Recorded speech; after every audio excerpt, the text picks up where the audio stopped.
అందరూ ఒక తప్పు దోవలో పోతున్నారు. ఏంటంటే ఏసీఎల్ అని ఒకటి ఉంటుంది, anterior cruciate ligament. Okay. So anterior cruciate లిగమెంట్కి సర్జరీ ఒకటి స్టార్ట్ చేశారు, ఆర్థ్రోస్కోపిక్ సర్జరీ. ఓకే. సో ఎప్పుడైతే నీకు మోకాల్లో దెబ్బ తగిలిన తర్వాత కొన్ని రోజుల తర్వాత నీ నొప్పి గిప్పి అన్నీ తగ్గిపోయి నడుస్తున్నప్పుడు ఆ స్లిప్ అవుతుంటుంది చూడు, అప్పుడు ఈ ఏసీఎల్ అన్నది ఒక లిగమెంట్ కారణం అనమాట. అన్ని స్లిప్పులు అన్ని ఇన్స్టెబిలిటీకి ఏసీఎల్ కాదు కారణం, వేరే లిగమెంట్స్ వల్ల కూడాను ప్రాబ్లం రావచ్చు.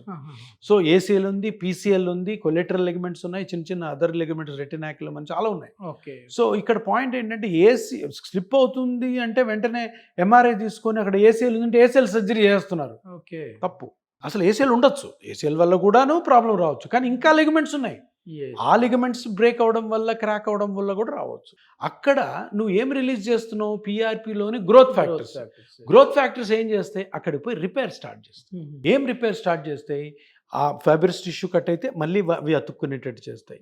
లేదు కార్టిలేజినస్ టిష్యూ డ్యామేజ్ అయితే దాని థిక్నెస్ని పెంచుతాయి.